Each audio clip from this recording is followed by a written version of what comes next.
morning. Today is Tuesday and the date is January the 10th. And the time right now, Singapore is 11:03 in the afternoon, in the morning. And overnight on Wall Street, we have an extension of Friday's activity on Wall Street.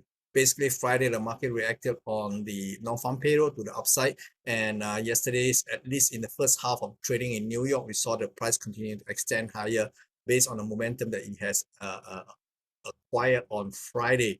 And but towards the second half of the session in New York, we can see price started to unravel, ending the market basically unchanged for most of the equity index. And this is getting ready for the next major event for this week will be the CPI numbers.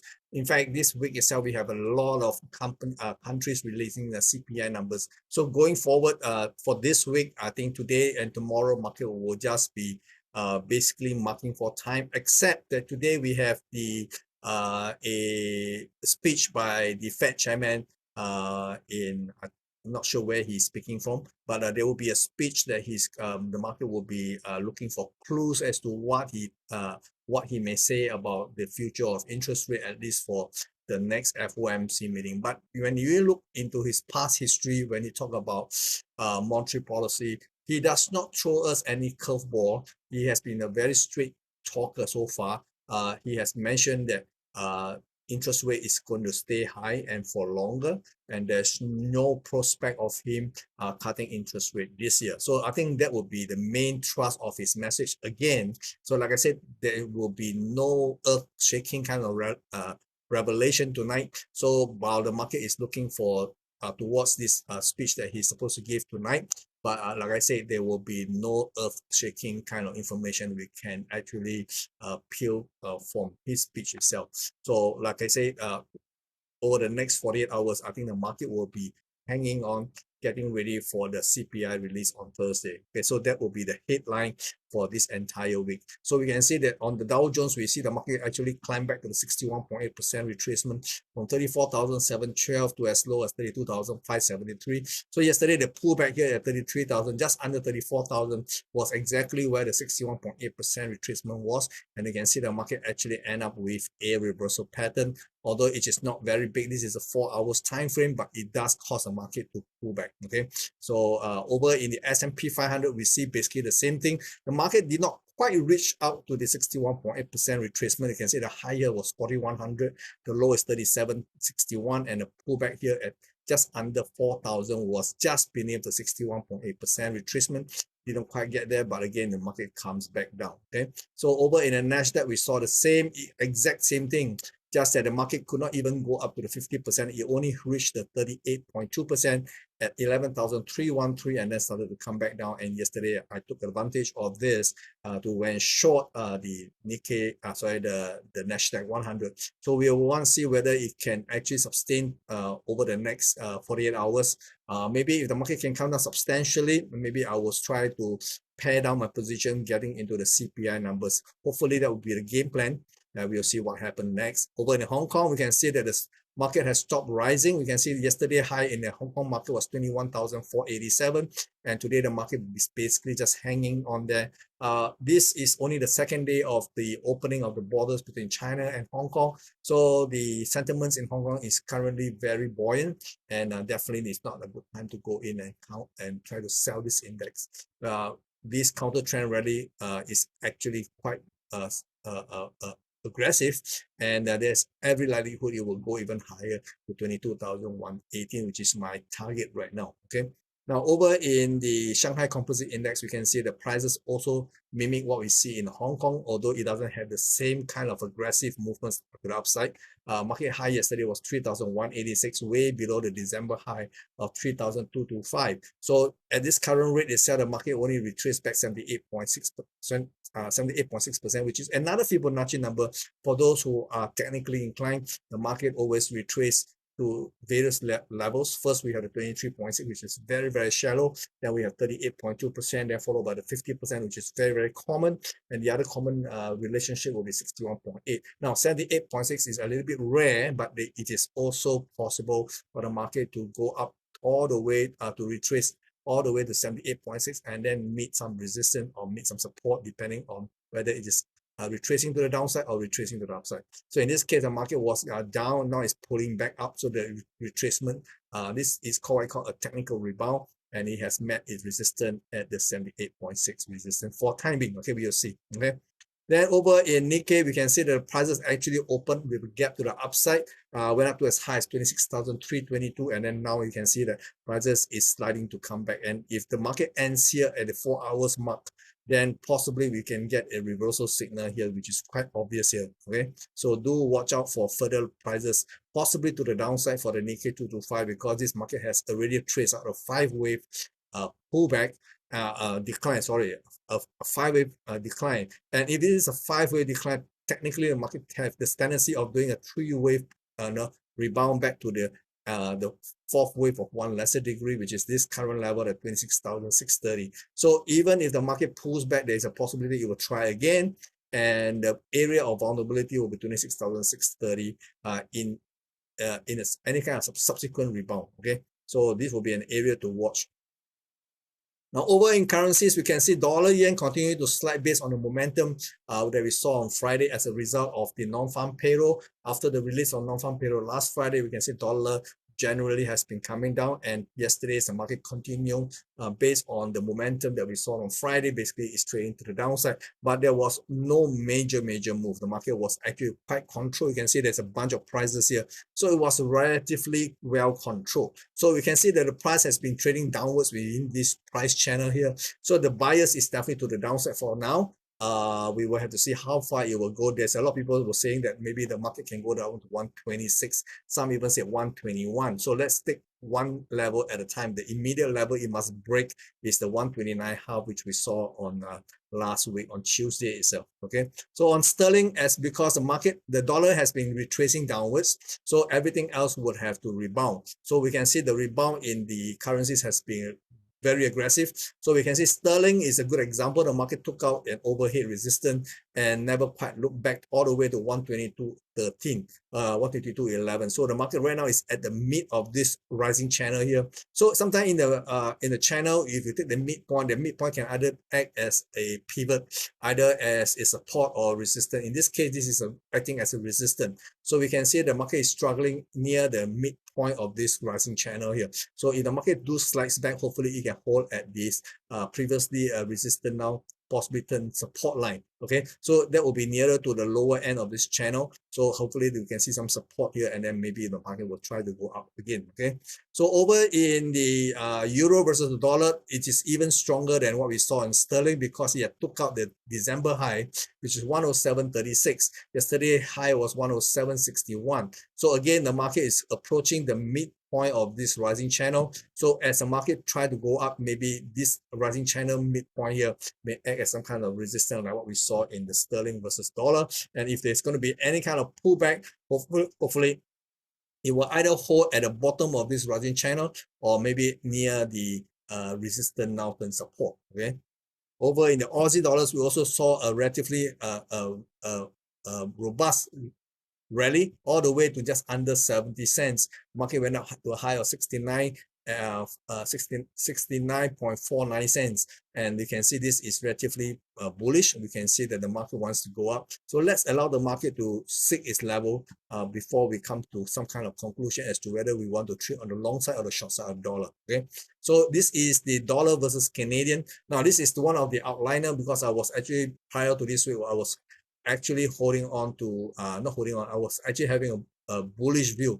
In fact, I was holding a bullish view going into last Friday's non-farm payroll, but the way the market came off was a little bit aggressive. It took out the 50% mark, of which I already marked out. So the fact that it came down so aggressively make me stand aside and watch this move, because typically this is a very impulsive move, meaning to say there will be a period, ideally a period of consolidation like this, all the way back to the 50% mark. And then if they break the support here, then maybe we can go into sell for another move down to challenge the November low at 1.32. Okay, so this is how we will play this. Let the market drift. If we want to go up, let's see how far it will go. Then we draw a support line right at the bottom, and then at the break of this support line, we go in and sell and put the stop just marginally above the most recent high. Okay, and we take advantage of the momentum right now. It seems to be favoring the downside for dollar. Okay, Now we look at crude oil. Crude oil was actually within my expectation. I remember yesterday I was saying that on the way up, I actually managed to catch this move here, the three-wave move. It's actually an equality move, okay? So I was long basically at $78, $76 and $76.78, okay? And the market went up to above $80 and I started to sell off. And as the market was coming back down, I was thinking maybe the market will do another set of three waves. So I started to buy at $76, but the market went up all the way to $72.45. And yesterday, remember my update, I was saying that the market appears to be doing a three wave. And this three-way, if I do the calculation, there's an equality move just under $76 or just around $76, which is exactly where I got up last night. And I managed to scratch the trade without having to lose money, and the market immediately came back down. So based on this, there is a possibility the market will continue to drift lower, perhaps down to the to test the most recent low at $70, maybe even lower to $67. From now until tomorrow, tomorrow I do expect some kind of reversal going on happening in the crude oil market or in general the energy markets, including natural gas. So I would like to see the market drift lower, okay? And then as the market drift lower, if it give me the first clue of a reversal sign, I will jump back in and buy, okay? Because tomorrow, ideally, I will do this tomorrow, not tonight, tomorrow. And I want to take to take the signal that comes in on the buy side, okay? I'm looking for buy signal tomorrow, okay? Now we have the gold market has been very, very firm. This is the spot gold market. Market went up to a high of $1,881, almost $82, which is marginally above the last June high of $1,979.45.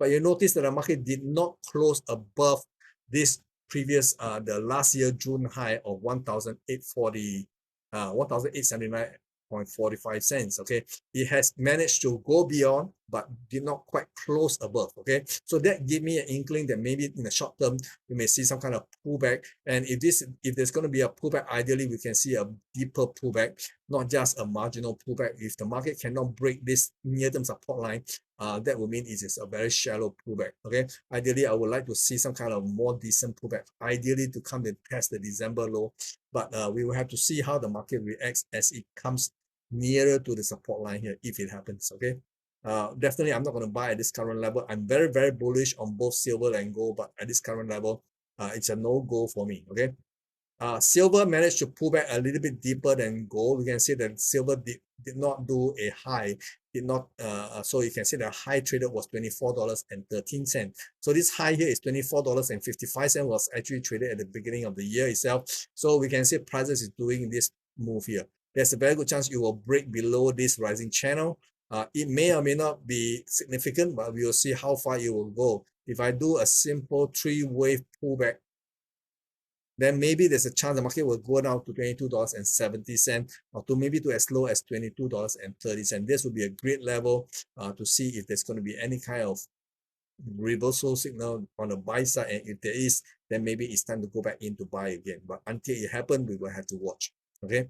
Over in the crypto space, we can see the prices continue to edge higher. In Bitcoin, the market went up to 17,406, which is just marginally above the 50% retracements of 18,375 to 16,285. So this midpoint here actually saw a reaction, and not only that, we saw there's a reversal signal here. This is a key reversal signal, and hopefully we can see prices starting to come back down. Okay, so if the market come back down, obviously the first area to look out for will be this rising channel, this rising support here. If the market can actually hold here, then maybe it will go back up again. If not, then we will look for new development. Okay. Anyway, I'm already short the Ethereum, but maybe I have short too early. As the market was going up, I actually shorted at the 50% and the 61.8% level, which is 1,260 to 1,270 levels. I went short within those areas, and the market went up to as high as $1,377, $44.74, which is very far from my entry price. So now I know I'm on the wrong side of this move here. My stop has not been triggered because my stop is just above this level, which is $1,351. Okay, so I'm hoping that my stop will not be triggered first. In the meantime, the market does pull back, and I want to see some kind of reaction along this very near-term support line. If it can hold, maybe I will just simply cut loss. If it cannot hold and it goes back down, break this line here, then I know the market have the potential to actually test the lower support line. Then maybe I may come out of this making marginal money. Okay, I may actually be able to make some money out of this. Okay, so I'll be watching the market as it pulls back. Okay, how far it pull back, I will have no idea. I will have to take it one day at a time. Anyway, my stock is above 1,354, I believe. Okay.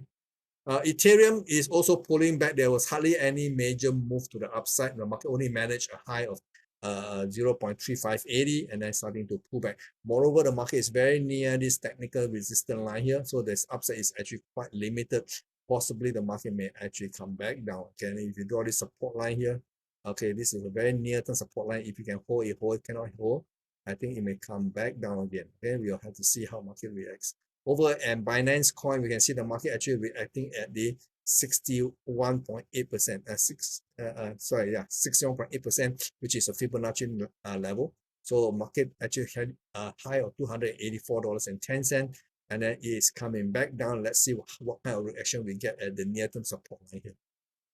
Dogecoin, of course, maybe I shouldn't even be covering this coin because I have no interest in this particular coin at all. Okay, and it's not telling me anything. The market near-term resistance is probably at the 38.2% retracement level, which is about 0.08135. Okay, then Cardano has a big move. Cardano went from just 0.238 all the way to 0.346 and then pull back, and now the price is marginally below, okay, trading below the previous resistance, not the support line. Now he has gone below the support line. I would love to see this market pulls back all the way to the 50% mark, because the structure of this rally here suggests that this market has momentum. And if anything else, if the pullback is very corrective in nature, I would like to see some kind of support near the 50% mark.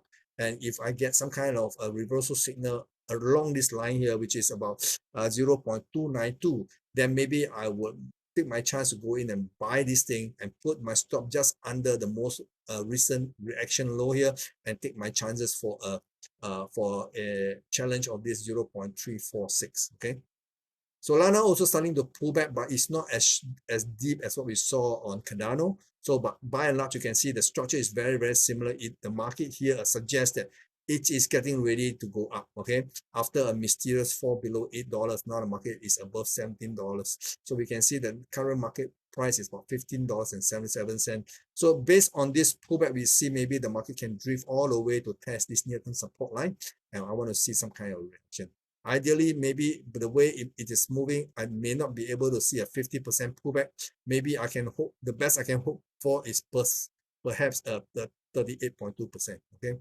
Anyway, anywhere near this level, which is $13.87 to $12.74, this area actually give me a pocket of opportunity, because at the 50% mark, you can see that this is where the market actually based before it took off. Okay, so if the market drift back into this zone here between $12.74 to $13.87, that could be an area of opportunity. Look for buy signal here, and then if you see a reversal signal within this bracket of prices, maybe we can go back in and try to buy this thing for another challenge beyond $17.50. Okay. Now, the other coins are not doing fantastically well. It's more or less the same structure. So maybe the opportunity could be in Cardano, as well as in this particular coin here, the Solana. Okay, so this is all I have for you for today. And I do watch out. The market is all gearing up for tonight's Fed Chairman speech. And beyond tonight, of course, will be the CPI numbers released on Thursday. In the meantime, you take care. Bye-bye.